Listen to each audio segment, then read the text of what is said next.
तो प्यारे साथियों, गुड मॉर्निंग सभी को। आज की क्लास में इतिहास का कालक्रम कवर करेंगे, यानी टाइमलाइन ऑफ हिस्ट्री को कवर करने वाले हैं। तो सबसे पहले इतिहास क्या होता है? अतीत का अध्ययन है, जो वो उसको इतिहास बोला जाता है। और इतिहास के जो पिता है वो हेरोडोटस को कहा जाता है।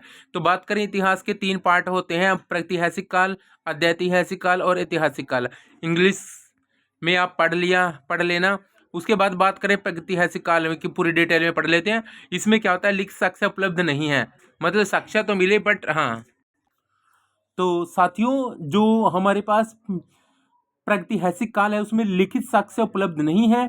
पर अगर बात करें पाषाण काल, जो कि प्रागैतिहासिक काल का ही एक पार्ट है, पाषाण काल और एक धातु काल, दोनों ही पढ़ेंगे। पाषाण काल में क्या है? पाषाण काल में हम 3 पार्ट में इसको डिवाइड किया है। पाषाण काल को पूरा पाषाण काल और मध्य पाषाण काल और नव पाषाण काल, ये 3 पार्ट पाषाण काल में आते हैं।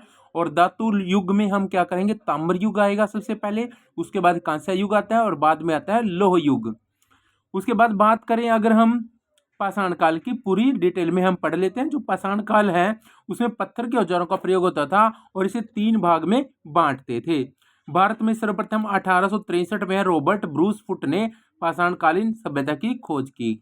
और भारतीय पुरातत्व का पिता है जो, उसको किसको बोला जाता है? सर अलेक्जेंडर कनिंघम बोला जाता है। उसके बाद बात करते हैं हम पूरा पाषाण काल, जो कि 20 लाख ईस्वी पूर्व से 12,000 ईस्वी पूर्व तक माना गया है। इसमें क्या हुआ? आग की खोज की आदिमानव ने, जिसको खानाबदोश भी बोलते हैं। मानव की जीविका का आधार क्या होता था? शिकार होता था। यानी मानव है उस टाइम शिकार पे ही डिपेंड था। यानी जब तक शिकार था तब तक उसको खाना मिलता था, बिना शिकार वो जीवित नहीं रह सकता था। उसके बाद अगर बात करें तो औजार में हम क्या, उस टाइम क्या यूज होता था? कुल्हाड़ी और हस्त कुठार, ये 2 अस्त्र थे जो उस टाइम में यूज होते थे। उसके बाद अगर पूरा पाषाण कालीन स्थल की बात करें तो सोहन घाटी है, जो कि पंजाब पाकिस्तान में आती है। बेलन घाटी, ये मिर्जापुर उत्तर प्रदेश में आती है। भीमबेटका, ये भोपाल मध्य प्रदेश में।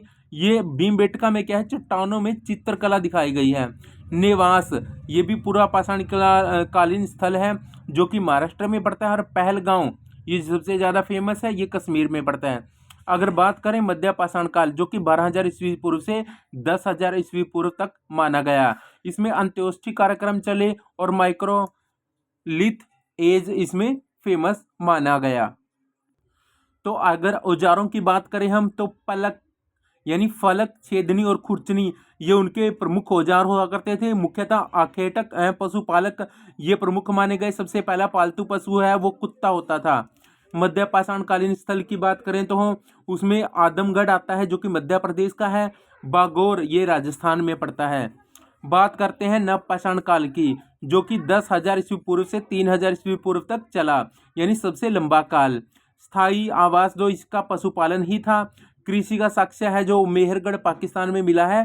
पहली खेती है वो 7,000 बीसी सुलेमान किरथर पहाड़ी के मध्य जौ तथा गेहूं की खेती के साक्ष्य मिले। जो पहली फसल मानी गई है, गेहूं और कपास की खेती का भी प्रमाण वहां से मिला है। फसल काटने का औजार मिला है। मनका और पहिया का प्रयोग के साक्ष्य भी मिले हैं। नव पाषाणकालीन जो स्थल है वो है कोल्डिहा, वो उत्तर प्रदेश में पड़ता है। सबसे पहले 700 ईस्वी पूर्व में चावल के साक्ष्य यहीं से मिले हैं। उसके बाद बात करें प्रयागराज, जो कि उत्तर प्रदेश में ही आता है, चावल की खेती के साक्ष्य मिले हैं। चिरांद बिहार में पड़ता है, हड्डियों के उपकरण मिले हैं। उसके बाद बात करते हैं हम नव पाषाणकालीन स्थल ब्रह्मगिरी, फिकलीहल कर्नाटक में पड़ता है, बाजरा की खेती के साक्ष्य मिले। बुर्ज होम श्रीनगर में पड़ता है। इंसानों के साथ पालतू पशु का भी समाधान यानी गर्त आवास वहां पे मिला है। गुफराल, ये श्रीनगर में पड़ता है। यहाँ पे क्या होता था? कुम्हारों की गुफा, कृषि और पशुपालन यहीं से मिले हैं। उसके बाद बात करें हम धातु के आधार पर इतिहास का कालक्रम, तो पहले आया ताम्र युग। इसमें क्या हुआ? मानवों द्वारा पहली धातु जो खोजी है वो तांबा ही थी। ग्रामीण संस्कृति की बात करें, जो इसमें क्या होता था? प्रमुख ताम्र जो पाषाणिक संस्कृतियां होती थी, उसमें क्या होता था कि जो संस्कृति होती थी वो क्या होती थी? आहड़ संस्कृति होती थी सबसे पहले।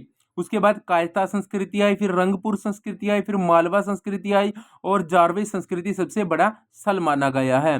तो क्या हुआ? आहड़ संस्कृति में क्या हुआ? जो आहड़ संस्कृति वाला क्षेत्र था वो राजस्थान का उदयपुर था। कायथा जो संस्कृति वो कहाँ पे थे, चंबल नदी का क्षेत्र हुआ है वो सारा कायथा संस्कृति का ही था। रंगपुर संस्कृति वो गुजरात का तटीय क्षेत्र माना गया है। मालवा संस्कृति और नर्मदा नदी का क्षेत्र माना गया। और जो जारबे संस्कृति थी जो सबसे बड़ा स्थल माना गया वो महाराष्ट्र का दामाबाद व इनाम गांव था। उसके बाद में बात करते हैं कांस्य युग, जो कि हड़प्पा सभ्यता का ही एक मुख्य मतलब ये लगा लो हड़प्पा सभ्यता का औजार माना गया, यानी उसकी मेन जो ये लगा लो कि मेटल था। उसके बाद आया लोह युग, जो उसमें उस टाइम कब आया ये, उस टाइम वैदिक संस्कृति काल था। तो साथियों चलो कवर कर लेते हैं सिंधु घाटी यानी हड़प्पा सभ्यता, जिसका कार्यकाल था 2500 बीसी से 1750 बीसी। इसे क्या कहते हैं, इसे कांस्य युगीन सभ्यता कहते हैं। किसको, सिंधु घाटी यानी हड़प्पा सभ्यता को कांस्य युगीन सभ्यता कहते हैं। मेसोपोटामिया, मिस्र और चीनी सभ्यता की समकालीन इसी को बोला जाता है। प्रथम नगरीय सभ्यता भी इसी को बोला जाता है। नामकरण जॉन मार्शल ने दिया है इसका नामकरण। और प्रथम इसकी खुदाई जो हुई है वो हड़प्पा दयाराम साहनी ने 1921 में की। ये एक अंग्रेज अधिकारी के कहने पर की थी। रेडियो कार्बन डेटिंग C14 के आधार पर काल जो शुरू हुआ था वो 2350 से 1750 माना गया है। लिपि इसकी क्या थी, भाव चित्रात्मक थी, दाएं से बाएं लिखी जाती थी। अब हड़प्पा सभ्यता का विस्तार कहाँ से कहाँ तक था वो जान लेते हैं। अगर बात करें तो उत्तर की जो उत्तर दिशा है हमारी, उसमें मांडा चिनाब नदी पर पड़ता है, वहां तक फैली हुई है। पश्चिम में बात करें तो कांगेडोर आता है दासका नदी के ऊपर, वहां तक हमारी हड़प्पा सभ्यता का विस्तार है। पूर्व में बात करें तो आलमगीरपुर है हिंडन नदी के किनारे, और दक्षिण में बात करें तो दामाबाद है परवरा नदी के किनारे। तो हड़प्पा सभ्यता का जो आकार है वो त्रिभुजाकार माना गया है। अब बात जान लेते हैं हड़प्पा सभ्यता के प्रमुख स्थल। पहले बात करें हैं प्रमुख स्थल उत्खनन वर्ष। हड़प्पा है जो 1921 में जिसकी खोज हुई वो अवस्थित कहाँ से आया, माउंट मोगरी जिला पंजाब पाकिस्तान में पड़ता है, वहां से इसकी शुरुआत हुई। और उत्खनन करता था वहाँ दयाराम साहनी और माधो स्वरूप वत्स थे। नदी है जो नदी कौन सी नदी के ऊपर है, ये रावी नदी के ऊपर है। प्रथम साक्ष्य क्या मिला है यहाँ से, कुम्हार का चाक, श्रमिक आवास, अन्नागार, माँ त्रिदेवी की मूर्ति, RH-37 कब्रिस्तान, एक सींग वाला जानवर, हाथी का कपाल, स्वास्तिक चिन्ह, स्त्री के गर्भ से निकला हुआ पौधा जिसे रुद्रा की देवी माना गया है, ये सारे। मोहनजोदड़ो की भी बात कर लेते हैं, 1922 में इसकी खोज की। लरकाना जिला सिंध प्रांत में पाकिस्तान में इसकी खोज हुई। किसने की, राखलदास बनर्जी ने की। ये कहाँ पे इसके साक्ष्य मिले, सिंधु है, सिंधु घाटी सभ्यता जिसको बोला गया है, यानी सिंधु नदी के ऊपर। यहाँ से क्या हमारे साक्ष्य मिले, सूती वस्त्र, पुरोहित आवास मिला, स्नानागार मिला सबसे बड़ा, अन्नागार मिला ये भी सबसे बड़ा माना गया। पशुपति शिव के साक्ष्य मिले, कांस्य की नर्तकी की साक्ष्य मिले जिसको त्रिभंग मुद्रा कहते हैं, तांबे की कुल्हाड़ी यहाँ से मिली। तो चलते हैं नेक्स्ट पेज पर। तो कुछ और साक्ष्य अभी हम पढ़ लेते हैं हड़प्पा सभ्यता के। दो हमने कवर किए, तीसरा कालीबंगा यानी कलिबंगन नाम से जानते हैं। 1961 से 1969 तक ईस्वी तक इसकी खोज चली है। और अवस्थित कहाँ थे है, ये हनुमानगढ़ जिला राजस्थान में ये अवस्थित है। और इसके खोजकर्ता कौन है, बीबी लाल और बीके थापर। नदी कौन सी है, गग्गर या फिर सरस्वती। अलंकृत ईंट यहाँ से मिली, चूड़ी मिली, जोता हुआ खेत मिला, हल मिला, पवन कुंड और एक साथ 2 फसलें के साक्ष्य यहीं से मिले हैं। उसके बाद बात करें धोलावीरा 1990 से 91 ईस्वी में इसके जो स्थल हैं वो मिले हैं। कच्छ जिला गुजरात में इसका अवस्थित स्थल माना गया है। और रविंद्रनाथ बिष्ट है धोलावीरा के जो खोज करता है। लूनी नदी पर इसके साक्ष्य मिले हैं, जल प्रबंधन मिले हैं, नहरें मिले हैं, सिंधु घाटी की लिपि यहीं से मिली है। बात करें चहुंदड़ो 1931 में खोज हुई, सिंध प्रांत पाकिस्तान में पड़ता है। गोपाल मजूमदार ने इसका जो उत्खनन करता है वो है सिंधु घाटी, यहाँ पे सिंधु जो नदी है उसी के आसपास के इलाके की बात कर रहे हैं। यहाँ से क्या क्या मिला, मनके बनाने के कारखाने यहीं से मिले, लिपस्टिक का साक्ष्य मिला है, मिट्टी की बैलगाड़ी के साक्ष्य भी चहुंदड़ो से ही मिले हैं। बात करें लोथल की 1955 से 1962 का कार्यकाल जिसका रहा है, इसका जो मेन जो स्थान रहा वो अहमदाबाद जिला गुजरात में पड़ता है। रंगनाथ राव इसके उत्खनन करता रहे हैं। बोगवा नदी पर इसके साक्ष्य मिले हैं, जहाँ से क्या क्या मिला है, प्राकृतिक बंदरगाह मिली है, जहाज बनाने का सामान मिला, चावल के दाने, मापतोल का सामान, युगम समाधान, आग की बेदी, ये सारे यहाँ से मिले हैं। उसके बाद बात करें कोट दीजी जिसकी जो खोज हुई है 1955 से 1957 2 वर्ष लगे। सिंध प्रांत का खैरपुर स्थान पाकिस्तान में आता है, जो अब फजल अहमद खान ने जो उत्खनन करता है यानी खोज करता है। सिंधु, ये भी सिंधु नदी के ऊपर है। पत्थर के बागरान मिले हैं, गहनों का जखीरा मिला है और गर्तावास यहीं से मिला है। बात करें अगर बनावली के 1974 में, हिसार जिला हरियाणा में आता है। इसके बीच मतलब वहीं से बनावली वहीं पे स्थित है। रविंदर सिंह बिष्ट इसी के खोज करता है। सरस्वती नदी के यहाँ साक्ष्य है और यहीं से हमें क्या मिला, मिट्टी से बना हल का खिलौना मछली पकड़ने का, जो यहीं से कांटा भी मिला है। रोपड़ की बात करें जो पंजाब में आता है 1953 से 56 में, और यगदत्त शर्मा ने इसकी खोज की है। सतलुज नदी के साक्ष्य, सतलुज नदी के यहाँ पे मतलब अस्तित्व हुआ करता था। मानव के साक्ष्य साथ कुत्ते दफनाने का साक्ष्य यहीं से मिला है। तांबे की कुल्हाड़ी मिली है, शंख की चूड़ियाँ मिली हैं। बात करें रंगपुर की, रंगपुर काठियावाड़ जिला गुजरात अहमदाबाद में आता है और 1953 से 54 का कार्यकाल था इसका। रंगनाथ राव ने इसकी खोज की है। बादर नदी के ऊपर है, यहाँ से इसके साक्ष्य क्या मिले हैं, धान की भूसी मिली है और घोड़े की मूर्ति मिली है। बात करें आलमगीरपुर, जो कि 1958 में इसकी खोज हुई, मेरठ जिला उत्तर प्रदेश में पड़ता है। यगदत्त सरमार में खोज की, हिंडन नदी पे किनारे है, परंतु साक्ष्य यहाँ से कोई भी नहीं मिला। सुतकांगेडोर की भी बात कर लेते हैं। 1927 की बात करें अगर हम, तो पाकिस्तान के बलूचिस्तान में आता है सुतकांगेडोर।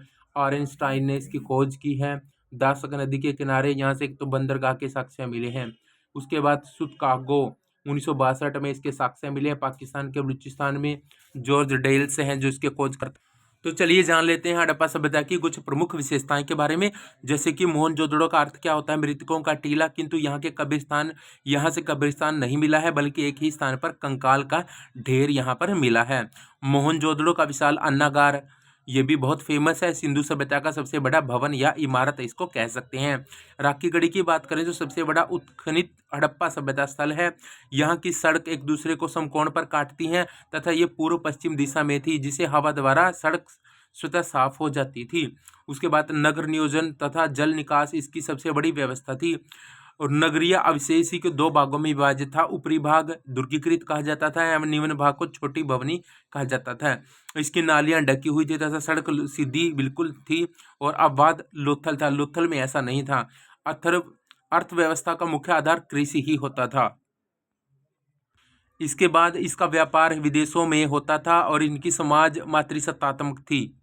सिंधु सभ्यता का समाज था वो 4 वर्गों में बांटा हुआ था। विद्वान, योद्धा, व्यापारी एवं शिल्पकार यानी श्रमिक भी। अंतिम संस्कार की 3 विधियां होती थी, पूर्व समाधिकरण, आंशिक समाधिकरण और दाह संस्करण। हड़प्पा लिपि थी, ब्रस्टोफेडन लिपि थी, जो के प्रमाण से सबसे ज्यादा चित्र यू तथा मछली का चित्र देखने को मिलता है। इनकी मोहरों पर सर्वाधिक एक सींग वाले जानवर का ही चित्र होता था। इनकी मोहरों पर गाय तथा सिंह का चित्र नहीं मिलता है। हड़प्पा सभ्यता के मोहरों में सेल खड़ी का प्रयोग मुख्य रूप से किया जाता था। सिंधु घाटी सभ्यता के लोग लोहे से परिचित नहीं थे, जबकि अन्य धातु जैसे सोना, चांदी, तांबा, टीन, कांसा, इन सभी से वो परिचित थे। यहाँ का माप तोल के लिए न्यूनतम भाट यानी 16 kg का था, जो दशमलव प्रणाली के सूचक होते थे। सिंधु सभ्यता के लोग युद्ध या तलवार से परिचित नहीं थे। सिंधु सभ्यता में मिट्टी के बर्तनों में लाल रंग का ही उपयोग होता था और सिंधु जो वासी थे उस समय कपास के प्रथम उत्पादक होते थे। सिंधु घाटी सभ्यता के लोग कृषि करते थे, पशुपालन भी करते थे, परंतु उनका मुख्य व्यवसाय व्यापार था। यहाँ के लोग मनोरंजन के लिए चौपर और पासा खेलते थे। अब बात करते हैं महत्वपूर्ण तथ्य की, जैसे कि सबसे प्रिय देवता कौन होता था, शिव होता था, जिसको पशुपति बोला जाता था। इनका जो पसंदीदा वृक्ष होता था वो पीपल माना गया है और इनका पसंदीदा जानवर है सांड तथा वृषभ यानी बसाहा बैल जिसको बोलते हैं वो होता था। इनका पसंदीदा पक्षी कौन होता था, बत्तख। और आदरणीय नदी कौन सी थी, सिंधु। अब इसके पतन के क्या कारण है वो जान लेते हैं। हड़प्पा सभ्यता के पतन के क्या कारण है। हड़प्पा सभ्यता के विनाश का सबसे बड़ा कारण है बाढ़ को आना। बाढ़ आ गई थी क्योंकि जो सिंधु घाटी सभ्यता थी या जहाँ भी ये फैली हुई थी, बाढ़ सबसे मेन कारण वहाँ रहता था। वर्तमान में हुए उत्खनन में IIT खड़गपुर को सिंधु घाटी सभ्यता से संबंधित कुछ प्रमाण मिला और इसी के आधार पर कहा जा सकता है कि जिसके पतन का मुख्य कारण वो जलवायु परिवर्तन है। पतन के संदर्भ में निम्नलिखित विद्वानों का क्या मत है। विद्वान है पतन के कारण जो गार्डन चाइल्ड एम व्हीलर था उसने माना कि ब्राह्मी और आर्यों का आक्रमण हुआ होगा जिसके कारण इनका पतन हुआ। फिर जॉन मार्शल, अर्नेस्ट एवं SR राव कहते हैं कि कोई बाढ़ का कारण ही रहा होगा जिसके कारण से इनका पतन हो गया। आर.एल. स्टेइन, अमलानंद घोष कहता है कि जलवायु परिवर्तन की वजह से पतन हुआ। M.R. साहनी कहता है कि भूतात्विक परिवर्तन हुआ होगा, जल प्लावन हुआ होगा, कुछ ना कुछ तो हुआ है जिसके कारण से इसका पतन हुआ। जॉन मार्शल ने कहा कि प्रशासनिक शिथिलता ही रही होगी मेन कारण। और KUR कनेडी ने बोला कि प्राकृतिक आपदा भी हो सकती है, जैसे कि मलेरिया महामारी फैल गई होगी जिस कारण से इसका पतन हुआ। तो बात कर लेते हैं वैदिक सभ्यता की, जो कि 1500 ईस्वी से 600 ईस्वी पूर्व तक रहा। इसमें क्या हुआ कि वैदिक काल है वो हमारा 1500 से ईस्वी पूर्व से 600 ईस्वी पर चला, बट इसको दो भागों में डिवाइड कर दिया, ऋग्वैदिक काल और उत्तर वैदिक काल। अब ऋग्वैदिक काल है उसको 1500 ईस्वी पूर्व से 1000 ईस्वी पूर्व माना गया, और उत्तर वैदिक काल है जो 1000 ईस्वी पूर्व से 600 ईस्वी पूर्व माना गया। अब स्रोत क्या थे इसमें? साहित्य के जो स्रोत थे वो थे वेद, ब्राह्मण, आरण्यक, उपनिषद, वेदांग, उपवेद, स्मृति ग्रंथ, पुराण, ये सभी थे। और पुरातात्विक क्या थे? काल एवं लाल मृद भांड, गुरु वर्णी मृद भांड, चित्रित धूसर मृद भांड और उत्तरी काली पॉलिशदार मृद भांड। तो ये उत्तर वैदिक काल और ऋग्वैदिक काल दोनों के लिए ही माने गए हैं। इसके बाद बात करें हम भारत में आर्यों का आगमन जो हुआ वो किस कारण से हुआ। वैदिक काल में आर्यों का आगमन भारत में हुआ था। आर्य संस्कृति शब्द है जिसका अर्थ है श्रेष्ठ। आर्य क्या है? एक संस्कृति का शब्द है जिसका कारण क्या माना गया? जिसका अर्थ है श्रेष्ठ माना गया। आर्यों का मूल निवास स्थान क्या था? विद्वान क्या कहते हैं? मैक्स मुलर ने कहा कि मध्य एशिया से आए हैं, और दयानंद सरस्वती कहता है कि तिब्बत से आए हैं। बाल गंगाधर कहला है उत्तरी ध्रुव से आए हैं। तो आर्य सर्वप्रथम सैंधव प्रदेश था पंजाब और अफगानिस्तान में, वहां पे बसे। दक्षिण भारत का आर्यीकरण अगस्त ऋषि ने बोला, ये दक्षिण भारत का आर्यीकरण इन्होंने किया था। उत्तर भारत का आर्यीकरण किसने किया? राज विदेह और के पुरोहित गौतम राहुगण ने। उसके बाद बात कर लेते हैं नदियां तथा उनके प्राचीन नाम। जैसे कि वितस्ता नदी थी उसको झेलम नदी को बोला गया, अस्किनी चिनाब नदी को बोला गया, परुषणी रावी नदी को बोला गया, विपाशा व्यास नदी को बोला जाता है, सतुद्री सतलुज नदी, गोमल गोमती नदी को, और कुबा काबुल नदी को, सरस्वती को गग्गर नदी। सबसे प्रमुख नदी थी वो सिंधु थी और दूसरी सरस्वती थी। वैदिक साहित्य क्या बोलता है कि वैदिक साहित्य जो वेद का जो शाब्दिक अर्थ होता है वो होता है ज्ञान। वेद और वेदों की रचना ईश्वर ने की है, अतः वेद को अपौरुपैया कहा गया है। गुप्त काल में कृष्णदेवराय व्यास ने वेदों का संकलन किया, यानी उनका कलेक्शन कर दिया, और प्रारंभ में वेदों की संख्या 3 मानी गई, ऋग्वेद, यजुर्वेद तथा सामवेद थी। और अतः वेद को त्रयी कहा गया है। अथर्ववेद को बाद में शामिल किया गया, इसलिए इसे वेद त्रयी में नहीं रखते हैं। वेद हमारे पास क्या है? वेद है ऋग्वेद, यजुर्वेद, सामवेद, अथर्ववेद। और जो ऋग्वेद को पढ़ता है यानी उसका ज्ञानी है, जो उसको होत्री बोलते हैं। और इसके जो ब्राह्मण ग्रंथ है वो कौस्तकीय और ऐतराय हैं। उसके जो उपवेद हैं वो आयुर्वेद हैं, जिसको औषधि के बारे में जिसमें जिक्र मिलता है, और ज्ञानी इसका आयुर्वेद का ज्ञानी है प्रजापति। यजुर्वेद की बात करें, इसको पढ़ने वाला अधर्यु होता है, और इसका ब्राह्मण ग्रंथ है तैत्रेय यानी सत्रपथ्य। सामवेद की बात करें, उद्गाता कहा जाता है इसके पढ़ने वालों को, और पंचविश और जैमिनिया इसके ब्राह्मण ग्रंथ हैं। अथर्ववेद का जो ज्ञानी है वो ब्रह्मा है, जिसका जो ब्राह्मण ग्रंथ है वो गोपथ है। और उसके बात करें उपवेद, धनुर्वेद, इसमें जिक्र किसका होता है? युद्ध का, जिसने इसका ज्ञानी कौन है? विश्वामित्र। गंधर्व वेद, इस संगीत का ही इसमें जिक्र है सारा, और नारद इसके ज्ञानी माने गए हैं। शिल्प वेद की बात करें तो इसमें वास्तुकला का जिक्र है सारा, और विश्वकर्मा इसके क्या माने गए हैं? इसके ज्ञानी माने गए हैं। इससे संबंधित कुछ क्वेश्चन हैं जो कि हम जान लेते हैं। ऋग्वेद का पहला तथा 10वां मंडल बाद में लिखा गया है, जबकि सबसे पहले 7वां मंडल लिखा गया है। 7वें मंडल में दशरथ युद्ध का वर्णन किया गया, और 9वें मंडल में सोम देवता की चर्चा है, यह जंगल के देवता थे। 10वां मंडल में वर्णित पुरुष युक्त में 4 वर्णों का उल्लेख है, ब्राह्मण, क्षत्रिय, वैश्य और शूद्र। यजुर्वेद में क्या है? इसमें 1990 मंत्र है, इसमें युद्ध एवं कर्मकांड की चर्चा गई है। यह एकमात्र वेद है जो गद्य और पद्य दोनों में है। इसे 2 भाग में बांटते हैं, कृष्ण यजुर्वेद जो कि गद्य है, और शुक्ल यजुर्वेद यानी पद्य है। बात कर लेते हैं सामवेद की। साम का शाब्दिक अर्थ होता है गान। इसमें 1549 मंत्र हैं, किंतु वास्तव में 75 मंत्र ही सामवेद के हैं। बाकी मंत्रों को ऋग्वेद से ग्रहण किया गया है। सामवेद में भारतीय संगीत के 7 स्वर सा रे गा मा पा धा नी की चर्चा है। ये संगीत यज्ञ के समय गाए जाते हैं। अथर्ववेद की बात करें तो इसकी रचना सबसे बाद में उत्तर वैदिक काल में हुई। इसमें 5849 मंत्र तथा 731 युक्त हैं सूक्त हैं। इसमें जादू, टोना, वशीकरण, रोग निवारक औषधि इत्यादि की चर्चा है। प्रजापति की दो पुत्रियां हैं, सभा एवं समिति। अथर्ववेद में ही सर्वप्रथम मगध, अंग और राजा परीक्षित के बारे में उल्लेख किया गया है। अरण्यक की बात कर लेते हैं। वैसी पुस्तक जिसकी रचना जंगल में की गई हो अरण्यक कहलाता है। इसकी संख्या 7 है। अथर्ववेद को छोड़कर सभी पुस्तक अरण्यक है। जन्म, मृत्यु, पुनर्जन्म इत्यादि का विशद इसमें ही वर्णन है। वेदांग की बात करें तो वेदों को भली भांति समझने के लिए वेदांग की रचना की गई। इसमें क्या है? व्याकरण, ज्योतिष, निरुक्त। व्याकरण है जो व्याकरण में वेद के मुख हैं। ज्योतिष खगोल विज्ञान है, वेद की आंख माना गया है। निरुक्त क्या है? निरुक्त शास्त्र है, वेद का कान माना गया है।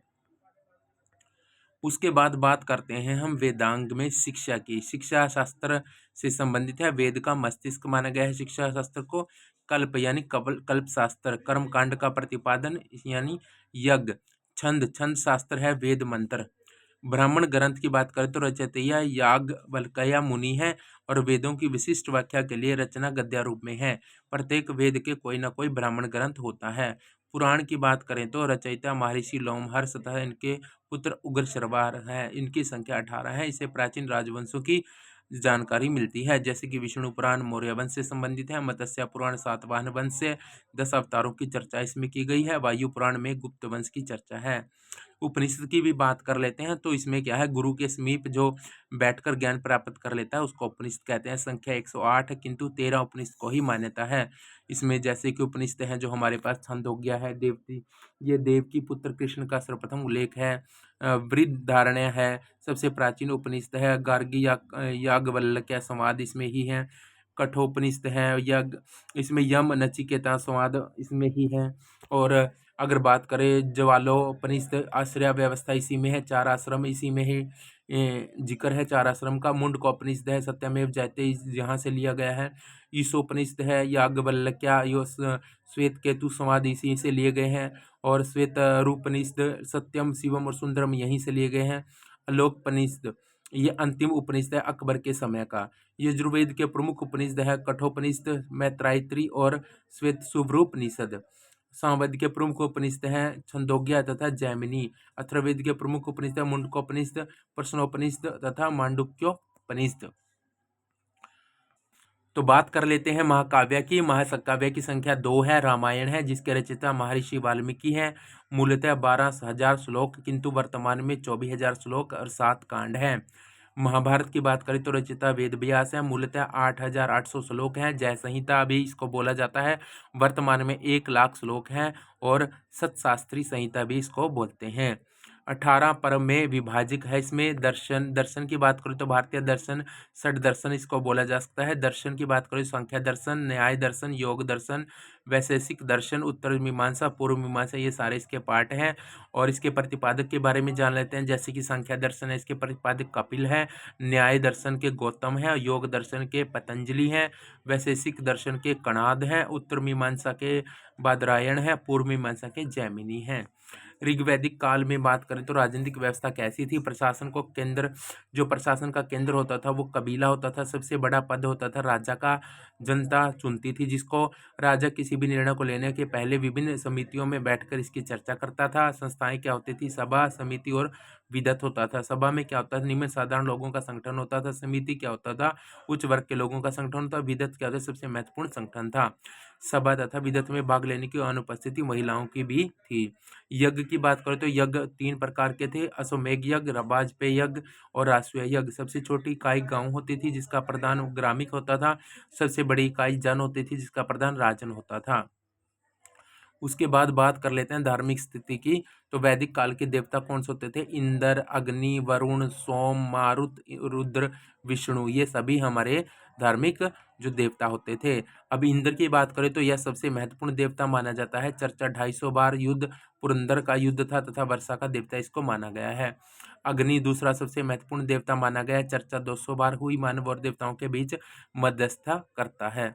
वरुण की बात करें वायु के देवता थे। सोम जंगल के देवता थे। मारुत तूफान के देवता थे। रुद्र है क्रोध तथा पशुओं देवता थे। विष्णु रक्षक पालन करता होते थे। उसके बाद बात करें वैदिक काल की देवी, उषा देवी प्रभात की देवी थी, आर्णयी जंगल की देवी, ईला संकट हारने वाली देवी, अदिति सभी देवताओं की देवी। सामाजिक व्यवस्था की बात कर लेते हैं। सामाजिक व्यवस्था कैसी थी? काम के आधार पर वर्गीकरण हुआ था। जैसे पूजा कौन करता था? ब्राह्मण। सेना कौन संभालता था? क्षत्रिय।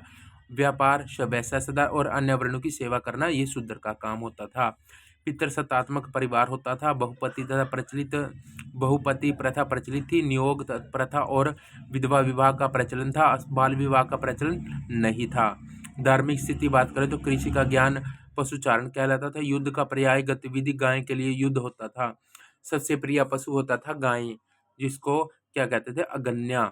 सबसे महत्वपूर्ण तथा पवित्र नदी होती थी सरस्वती। सिंधु नदी का उल्लेख सर्वाधिक बार हुआ। गंगा नदी का उल्लेख 1 बार तथा यमुना नदी का उल्लेख 3 बार हुआ। उत्तर वैदिक काल में क्या होता था? उन वैदिक ग्रंथों पर आधारित जिनकी रचना ऋग्वैदिक काल पश्चात हुई। लोहे के हथियार मिले और अश्वचालित रथ का प्रयोग मिला। राजनीतिक व्यवस्था क्या होती थी? सभा और समिति में राजाओं और अभिजात्य वर्ग का वत्सव था। स्त्रियों के प्रवेश पर निषेध था। उसके बाद हम करते हैं विदत नामक संस्था का लोप होता था। सबसे बड़ा पद होता था राजा का, जिसको बोलते थे आनुवांशिक पद। उत्तर वैदिक काल के महत्वपूर्ण तथ्य की बात कर लेते हैं। उत्तर वैदिक काल में इंद्र की बजाय प्रजापति सर्वाधिक प्रिय देवता बन गए और उत्तर वैदिक काल में वर्ण व्यवस्था की बजाय जन्म के आधार पर निर्धारित होने लगे थे। उत्तर वैदिक ग्रंथों के लोहे के लिए लोह अयस एवं कृष्ण अयस शब्द का प्रयोग होने लगा। भारत में लोहे का प्रचलन पहली बार 1000 ईसा पूर्व में आरंभ हुआ। लोहे का पहला साक्ष्य अतरंजी खेड़ा उत्तर प्रदेश में प्राप्त हुआ। सिंधु सभ्यता तथा वैदिक संस्कृति में क्या अंतर था ये जान लेते हैं। जैसे सिंधु सभ्यता में क्या था? नगरीय व्यवस्था थी, बट वैदिक संस्कृति उसमें ग्रामीण थी। सिंधु में क्या था? मातृसत्तात्मक था, परंतु वैदिक था पितृसत्तात्मक। अब इसमें प्रमुख बैल होता था सिंधु में और वैदिक में होता है प्रमुख गायें। सिंधु में क्या होता था? नियोजन व्यवस्था थी, पर इसमें सामाजिक नियोजन होता था। इसमें सिंधु में क्या होता था? युद्ध से परिचित नहीं थे, पर इसमें गाय के लिए युद्ध होता था। इसमें सिंधु में क्या होता था? कांस्य की खोज हुई और इसमें लोहे की खोज हुई। सिंधु में कृषि और व्यापार चलता था, पर इसमें कृषि और पशुपालन। सिंधु में क्या शिव तथा मातृदेवी की पूजा होती थी, पर इसमें इंद्र महत्वपूर्ण देवता माना गया। तो आज की वीडियो आपको कैसी लगी? अगर अच्छी लगी तो प्लीज़ चैनल को जरूर सब्सक्राइब करें ताकि नेक्स्ट वीडियो का नोटिफिकेशन आपके पास सबसे पहले पहुंच जाए। जय हिंद।